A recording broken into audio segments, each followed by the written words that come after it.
प्रिय छात्रगण, मैं कंचन नारखेड़े आप सभी का इस ऑनलाइन स्टडी क्लास में स्वागत करती हूँ। प्रिय छात्रों, आज हम इस ऑनलाइन संस्कृत की तासिका में संधि प्रकरण देखने वाले हैं। संधि क्या होती है?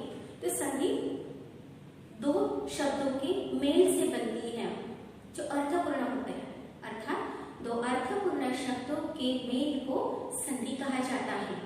इसको हम विस्तार से आगे देखेंगे। अभी देखते हैं संधि और उसके प्रकार। संधि के मुख्य 3 प्रकार हैं। पहला स्वर संधि, दूसरा व्यंजन संधि और तीसरा विसर्ग संधि।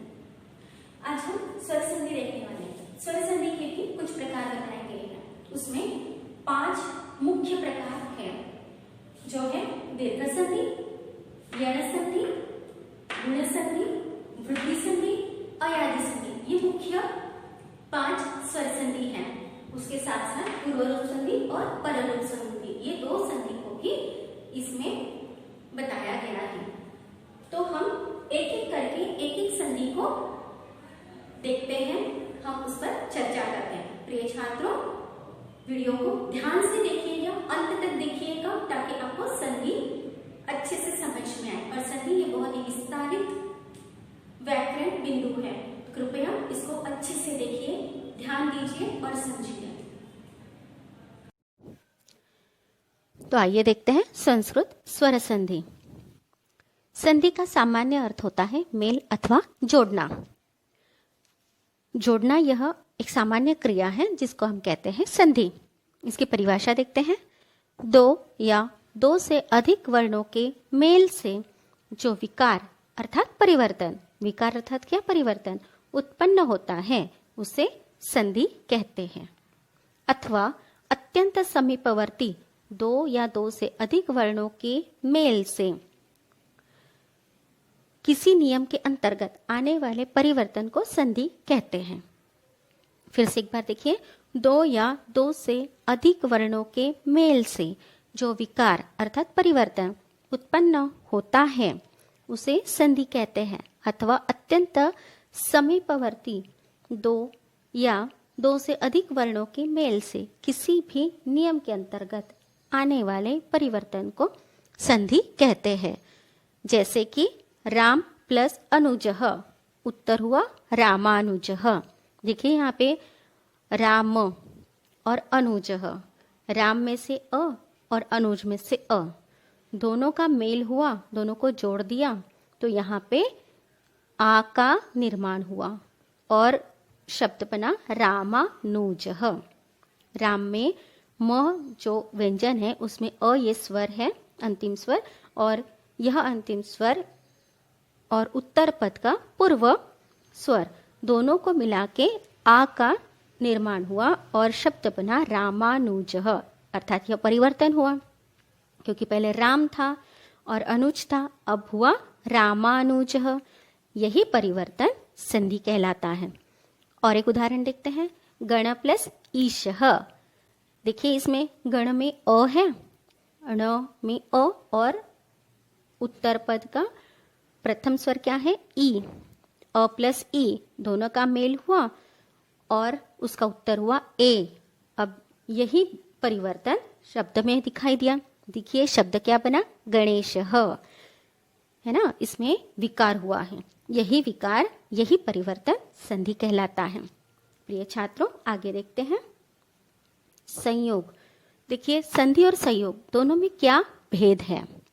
संयोग भी वही प्रक्रिया है और संधि भी वही प्रक्रिया है, परंतु इसमें थोड़ा भेद है। देखते हैं क्या भेद है, क्योंकि बहुत बार छात्र इसमें गड़बड़ कर देते हैं। संयोग समझ में नहीं आता और संधि, दोनों की प्रक्रिया समझ में नहीं आती, और इस वजह से वो गलतियां कर बैठते हैं। अब देखते हैं संयोग क्या है। संयोग का भी अर्थ होता है मेल करना। इसकी परिभाषा देखते हैं। जब 2 वर्ण बिना किसी विकार या परिवर्तन के आपस में मिल जाते हैं, तब उनके इस मेल को संयोग कहा जाता है। देखिए प्रिय छात्रों कि हमने संधि में क्या कहा था? जो विकार या परिवर्तन उत्पन्न होता है, निर्माण होता है, उसे संधि कहा जाता है। परंतु संयोग में क्या कहा है? बिना किसी विकार या परिवर्तन के आपस में मिल जाते हैं तो उनके इस मेल को संयोग कहा जाता है। दोनों में यह भेद है, संधि में विकार उत्पन्न होता है और संयोग में बिना किसी विकार या परिवर्तन के मेल होता है। इसका उदाहरण देखते हैं। महत् प्लस त्वम, देखिए यहाँ पे त जैसा का वैसा है और उत्तर पद का जो पूर्व पद है वो भी वैसा का वैसा, सिर्फ जोड़ दिया, इसमें कोई विकार उत्पन्न नहीं हुआ है।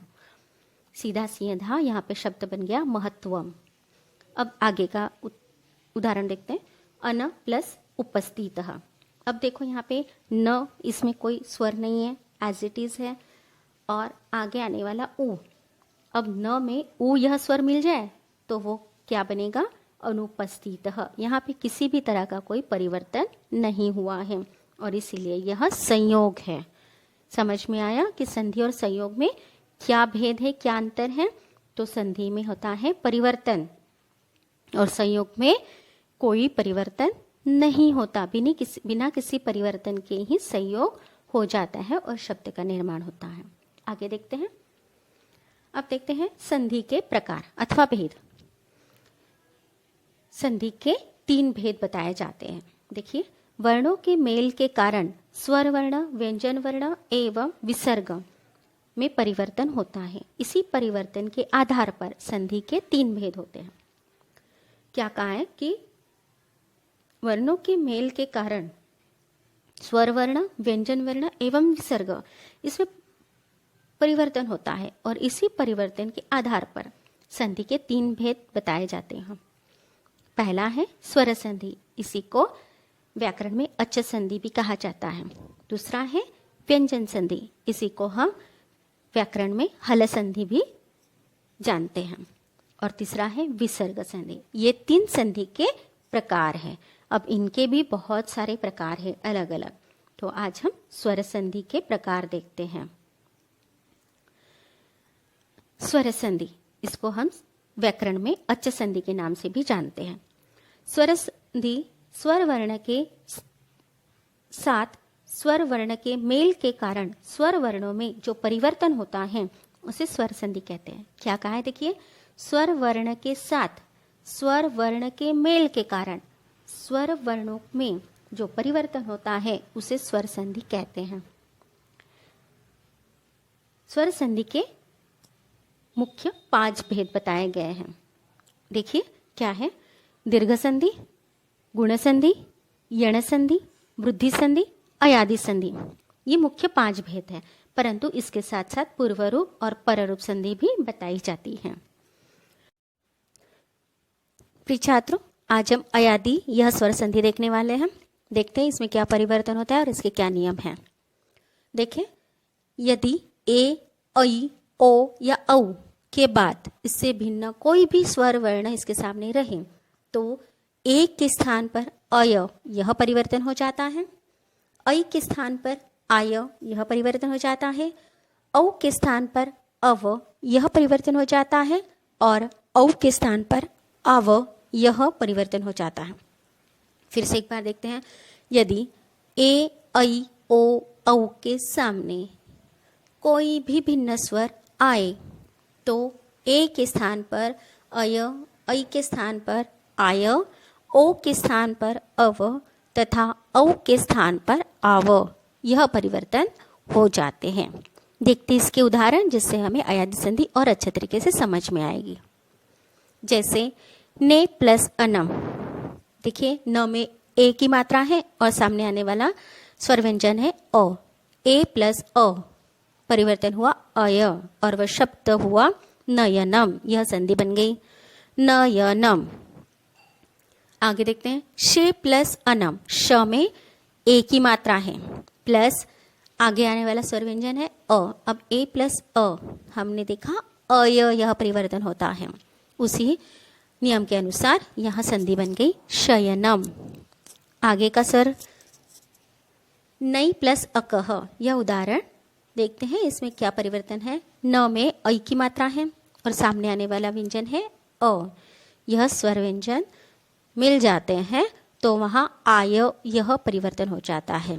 अब इस नियम के अनुसार यहाँ संधि बन गई नायकः। आगे का उदाहरण गई प्लस अकह। गई में ऐ की स्वर मात्रा है और सामने आने वाला स्वर व्यंजन है अ। ऐ प्लस अ परिवर्तन बना आय और शब्द बन गया गायकः। क्या परिवर्तन हुआ है इस शब्द में? ऐ प्लस अ आय, यह उत्तर आ गया और उसका परिवर्तन बन गया और शब्द में संधि बन गई गायकः। आगे का उदाहरण देखते हैं प प्लस अनम। देखिए प में ओ की मात्रा है और सामने वाला स्वर व्यंजन है अ। ओ प्लस अ भिन्न स्वर है तो परिवर्तन बन गया अव और शब्द बन गया पवनम। यह हुई संधि पवनम। ओ प्लस अ अव और संधि बन गई पवनम। भो प्लस अनम। यहाँ पे भी देखिए भ में ओ की मात्रा है और सामने वाला स्वर व्यंजन है अ। ओ प्लस अ क्या बन गया? अव और संधि बन गई भवनम। देखिए यहाँ पर क्या क्या परिवर्तन हुए हैं। एक के सामने कोई भी स्वर व्यंजन आए तो वहाँ परिवर्तन बन जाता है अय। ऐ के सामने कोई भी भिन्न स्वर आए तो वहाँ परिवर्तन बन जाता है आय। ओ के सामने कोई भी भिन्न स्वर आता है तो वहाँ पर अव यह संधि बन जाती है। इसी प्रकार हम औ की संधि बनाते हैं। औ के सामने कोई भी भिन्न स्वर आता है तो उसके मेल से आव यह परिवर्तन बन जाता है। जैसे कि पौ प्लस अकह। देखिए यहाँ पर प में औ की मात्रा है और सामने आने वाला स्वर व्यंजन है अ। औ प्लस अ क्या बन गया? आव और शब्द बन गया पावकः। प्रिय छात्र यहाँ पर मैंने पावकः यह उदाहरण लिखा नहीं है, परंतु आपको ऐसे बहुत सारे उदाहरणों को ढूंढना है और लिखना है। प्रिय छात्रों, हमने स्वर संधि के 5 मुख्य प्रकार देख लिए। इसके साथ साथ पूर्व रूप और पर रूप ये दोनों स्वर संधि भी बताई जाती हैं, वो भी हम विस्तार से देख लेते हैं। देखिए पूर्व रूप संधि क्या होती है। यदि पूर्व पद के अंत में ए या ओ हो, पूर्व पद के अंत में ए या ओ हो तो उसके बाद अ हो और अ का लोप हो जाता है। देखिए अगर पूर्व पद के अंत में ए या ओ यह स्वर व्यंजन आ जाते हैं तो उसके बाद आने वाले अ का लोप हो जाता है और उस अ के स्थान पर पूर्व रूप का चिन्ह अर्थात अवग्रह लगा दिया जाता है। देखिए इसके उदाहरण देखते हैं जिससे आपको और अच्छे तरीके से समझ में आएगा। जैसे हरे प्लस अत्र, यहाँ जो पूर्व पद है हरे, उस पूर्व पद में ए यह स्वर व्यंजन है और उसके सामने अ यह स्वर व्यंजन है तो यहाँ अ का लोप हो जाता है और अ के स्थान पर इंग्लिश का एस यह चिन्ह लगाया जाता है जिसको हम संस्कृत में अवग्रह कहते हैं। इस प्रकार संधि हो जाती है। आगे का देखते हैं को प्लस अत्र। देखिए यहाँ पे भी पूर्व पद को में ओ स्वर है। ओ स्वर होने की वजह से सामने आने वाले अ स्वर का लोप हो जाता है और यहाँ पर अवग्रह यह चिन्ह लगा दिया जाता है और संधि बन जाती है को अत्र। उसी प्रकार आगे का उदाहरण लोको प्लस अयम। देखो पूर्व पद लोको में ओ स्वर है और उसके सामने अ है। अब ओ यह स्वर व्यंजन होने की वजह से अ का लोप हो जाएगा और ओ के बाद अ के स्थान पर अवग्रह इस चिन्ह का उपयोग किया जाएगा जो इंग्लिश के एस के चिन्ह के समान है। तो संधि बन गई लोकोयम। साधो प्लस अत्र। देखिए यहाँ पे साधो यह पूर्व पद है और उसमें ओ यह स्वर है। ओ स्वर के सामने अ स्वर आया हुआ है, वहां पर अ स्वर आने की वजह से अ के स्थान पर अवग्रह लग जाएगा और संधि बन जाएगी साधोत्र। उसी प्रकार बालो प्लस अस्ति। देखिए यहाँ पर पूर्व पद बालों में ओ यह स्वर है और उसके सामने अ यह स्वर व्यंजन आया हुआ है तो यहाँ अ का लोप हो जाएगा और अ के स्थान पर एस यह अवग्रह लगाया जाएगा और संधि बन जाएगी बालोस्ति। उसी प्रकार कीटो प्लस अपि। अब यहाँ पे कीटो यह पूर्व पद है और उसमें ओ स्वर आया हुआ है। ओ स्वर के सामने अ स्वर है और यहाँ पर ओ आने की वजह से अ का लोप हो जाएगा और ओ के स्थान पर अवग्रह का चिन्ह लगाकर संधि बन जाएगी किटोपी। प्रिय छात्रों, देखो इस प्रकार हमने पूर्व रूप के उदाहरण देखे। अब पर रूप भी देख लेते हैं एक बार। पर रूप स्वर संधि। उपसर्ग के आकार के बाद यदि धातु ए अथवा ओ रहे तो उपसर्ग का आकार भी बाद के स्वर का रूप ले लेता है। अर्थात देखिए यहाँ पे उदाहरण दिया है प्र प्लस ए जते। प्र यह उपसर्ग है और उसके सामने ए यह स्वर व्यंजन आया हुआ है, तो यहाँ पर उपसर्ग ए की वजह से उसी के रूप में ढल जाएगा और वो संधि बन जाएगी प्रेजते। आगे का उदाहरण देखते हैं। उप प्लस ओषति। देखिए यहाँ पर उप यह उपसर्ग है और आगे आने वाला स्वर व्यंजन है ओ। ए या ओ ये दोनों स्वर व्यंजन अगर उपसर्ग के सामने रहें तो फिर उपसर्ग भी उसी स्वर का रूप ले लेता है। उसी नियम के अनुसार उप में ओ मिला दिया जाएगा और वो शब्द बन जाएगा उपोषति। यह परिवर्तन बन जाता है। देखिए प्रिय छात्रों, यहाँ पर हमने सभी स्वर संधि के प्रकार देख लिए हैं। कृपया इसको जानिए, समझिए और अच्छे से याद रखिए। प्रिय छात्रों, आज हमने अयादित संधि, पूर्वरूप और पररूप ये तीनों संधियों को देखा है। आज हमने स्वर संधि के सभी प्रकार का अभ्यास पूर्ण किया है। प्रिय छात्रों, तो आप अपने पाठ में से भी संधि के अनेक उदाहरणों को चुनकर लिखिए, अपने पास उसका रिकॉर्ड रखिए और उसका अभ्यास कीजिए। धन्यवाद।